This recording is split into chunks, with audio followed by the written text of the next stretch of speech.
नमस्कार साथियों, हमारे YouTube चैनल पर आपका हार्दिक स्वागत है।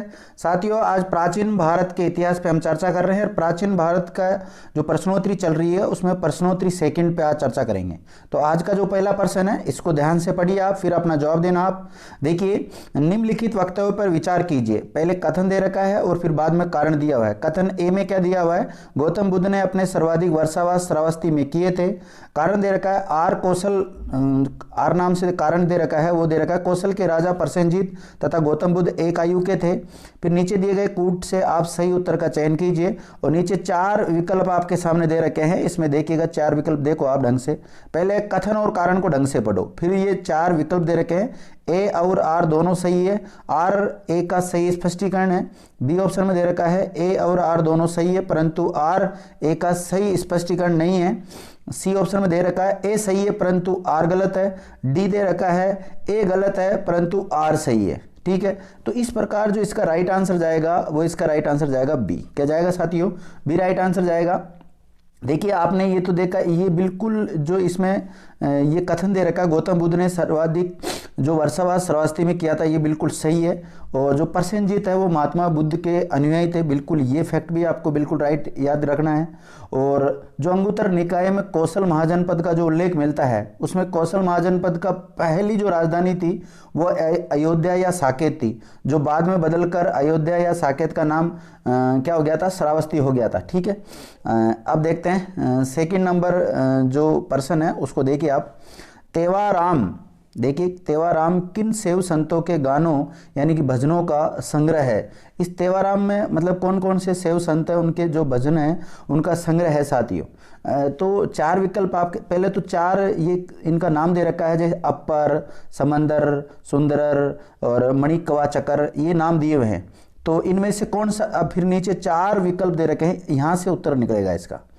तो देखिए, नीचे दिए गए कूट से आप अपना उत्तर निर्दिष्ट कीजिए। ऊपर चार जो दे रखे हैं उनमें से आपको देखना केवल एक और दो, केवल 1 2 3 और 1 2 3 4 यानी उपयुक्त सभी। तो इसका जो राइट आंसर जाएगा वो क्या जाएगा? सी जाएगा। क्या जाएगा? सी। ये जो तेवाराम में अपर, समंदर एवं सुंदर शैव संतों के गानों का संग्रह, ये जो तीन दे रखे हैं ना, ये वाले, इनके तीनों के गानों का, इनके भजनों का संग्रह मिलता है तेवाराम।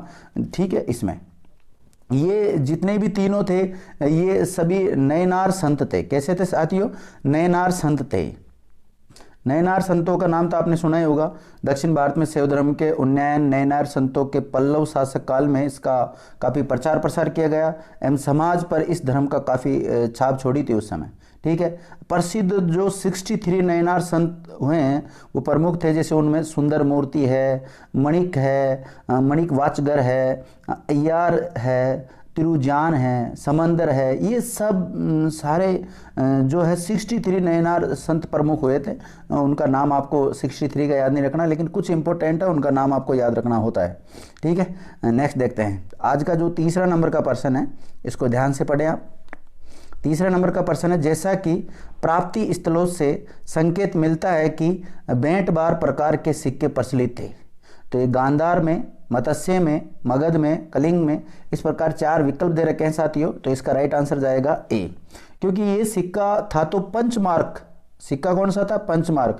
लेकिन 450 ईसा पूर्व के गांधार में ये प्रचलन था, ऐसा बताया गया है, ऐसा साक्ष्य प्राप्त होते हैं उनके अकॉर्डिंग। ठीक है, देखिए चौथे नंबर का जो प्रश्न है इसको थोड़ा ढंग से पढ़ना आपको, फिर उत्तर देना आपको। देखिए, प्रश्न आपके सामने, सूची 1 को सूची 2 के साथ सुमेलित कीजिए और सूचियों को नीचे दिए गए कूट का प्रयोग कर सही उत्तर का चयन कीजिए आप। ठीक है, एक तरफ एक फर्स्ट सूची में दे रखा है आचार्यों के नाम और सेकंड सूची में दे रखा है धर्म, मतलब उनका किस धर्म से संबंधित है। ए में दे रखा है हरिभद्र और इधर दे रखा है बौद्ध धर्म, इधर लकुलिश, इधर जैन धर्म, इधर नाथ मुनि, इधर शैव धर्म, इधर वसुबंधु, इधर वैष्णव धर्म। तो इसको आपको सुमेलित करना है, इनको क्या करना है? सुमेलित करना है। नीचे आपके चार विकल्प दे रखे हैं। ए में 1 2 3 4, बी में 2 3 4 1, सी में 3 4 1 2 और डी में दे रखा है 4 1 2 3। तो इसका जो राइट आंसर है वो साथियों वो क्या जाएगा? बी। ठीक है, यानी कि जो हरिभद्र है हरिभद्र है, इसका संबंध है जैन से। किससे है साथियों? जैन से है। और जो लकुलिश है, लकुलिश का संबंध है शैव धर्म से। और जो नाथ मुनि है इसका संबंध है वैष्णव से। और जो वसुबंधु है इसका संबंध किससे है? बौद्ध धर्म से। तो इस प्रकार इसका जो राइट आंसर जाता है वो 2 3 4 1 यानी कि बी ऑप्शन में बिल्कुल सही है। तो ये बिल्कुल राइट आंसर जाएगा इसका। ठीक है, नेक्स्ट देखते हैं। 5वें नंबर का जो प्रश्न है इसको देखिए। निम्नलिखित में से सिक्कों के किस समुदाय में पृष्ठ भाग के प्रतीक पूर्व भाग पर अंकित राजा के नाम से मेल खाते हैं? तो 4 विकल्प आपके सामने दे रखे हैं, कुनिंद, मालव, मग और पांचाल। तो इसका राइट आंसर जाएगा पांचाल। डी ऑप्शन बिल्कुल राइट है।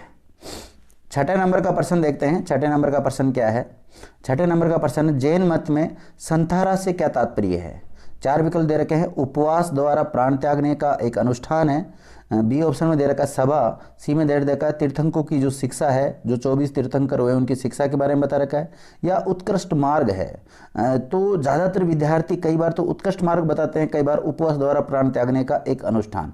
तो इसका जो राइट आंसर जाएगा वो जाएगा ए, उपवास द्वारा प्राण त्यागने का एक अनुष्ठान है। संथारा प्रथा का आपने नाम सुना होगा, जैन समाज में प्रचलित है ये। ठीक है, ओके। 7वां नंबर का प्रश्न देखते हैं। घोषाल की महावीर स्वामी से सर्वप्रथम जो मुलाकात हुई थी वो कहाँ पर हुई थी? 4 विकल्प आपके सामने देखे, चंपा में, नालंदा में, वैशाली में और तक्षशिला में। तो राइट आंसर क्या जाएगा? बी, नालंदा में। देखिए जो घोषाल है इसको इतिहास में मखलीपुत्र घोषाल के नाम से विख्यात है। ये नालंदा में महावीर स्वामी जी से मिले थे और उनके शिष्य भी बन गए थे, किंतु इनमें महावीर स्वामी और इन्होंने जल्दी ये महावीर स्वामी से अलग हो गए थे और अलग होकर इन्होंने एक नवीन संप्रदाय की स्थापना की थी और उसका नाम है आजीवक संप्रदाय। क्या नाम है? आजीवक संप्रदाय कि इन्होंने स्थापना की थी। और घोषाल जो है ये नियतिवाद या जिसको भाग्यवाद सिद्धांत का प्रतिपादक माना जाता है इसको। और इनका जो घोषाल का मानना ऐसा है कि संसार के प्रत्येक वस्तु भाग्य से नियंत्रित होती है, व्यक्ति के कर्मों का उस पर कोई प्रभाव नहीं पड़ता है। इनका ये भी मानना था कि प्राणी नियति के अधीन है, उसमें न काम है न ही पराक्रम है, वह तो भाग्य के अनुसार सुख दुख भोगता रहता है। ठीक है, नेक्स्ट प्रश्न देखते हैं। 8वें नंबर का जो प्रश्न है इसको ढंग से देखें आप। देखिए 8वें नंबर का प्रश्न है, प्रतीत्य समुत्पाद का सिद्धांत संबंधित है कौन से धर्म से? जैन धर्म, बौद्ध धर्म, आजीवक, चावार्क। तो इसका जो राइट आंसर जाएगा वो बी जाएगा। क्या जाएगा? बी। प्रतीत्य समुत्पाद ही बुद्ध के उपदेशों का सार एवं उनकी संपूर्ण शिक्षाओं का आधार स्तंभ। ध्यान रखना साथियों, प्रतीत्य समुदाय का जो अर्थ है, अगर आपसे पूछा जाए कि इसका अर्थ क्या होता है, तो इसका साथियों मैं बता देता हूं। इसके पूरे का जो अर्थ है, अर्थ निकलता संसार की सभी वस्तुएं कार्य एवं कारण पर निर्भर करती है। ठीक है, यहाँ अगर सिर्फ प्रतीत्य का अर्थ की बात करें तो किसी वस्तु के होने पर, और समुत्पाद का मतलब होता है किसी अन्य वस्तु की उत्पत्ति। ठीक है, नेक्स्ट प्रश्न देखते हैं। 9वें नंबर का जो हमारा प्रश्न है उसको देखिए ढंग से आप। निम्नलिखित में से किस मौर्य स्तंभ या किन स्तंभों पर सिंह शीर्ष का है? और 4 विकल्प दे रखे हैं। पहले सारनाथ स्तंभ, सांची स्तंभ, कोलुआ स्तंभ और लौरिया नंदगढ़ स्तंभ। नीचे दिए गए कूट से आप अपना सही उत्तर चुनिए। 4 तो कूट दे रखे हैं पहले तो ये, और फिर इनमें से आपको देखना है, छांटना है जो ABCD में से क्या आंसर जाएगा। केवल एक और 2, 1 2 3 और 1 2 3 4। तो इसका जो राइट आंसर जाएगा वो डी जाएगा। क्या जाएगा? डी राइट आंसर होगा। ठीक है, 10वां नंबर का प्रश्न देखते हैं। 10वें नंबर का प्रश्न क्या है? अशोक ने गया जिले में बराबर पहाड़ी पर किसके लिए गुफाएं खुदवाई?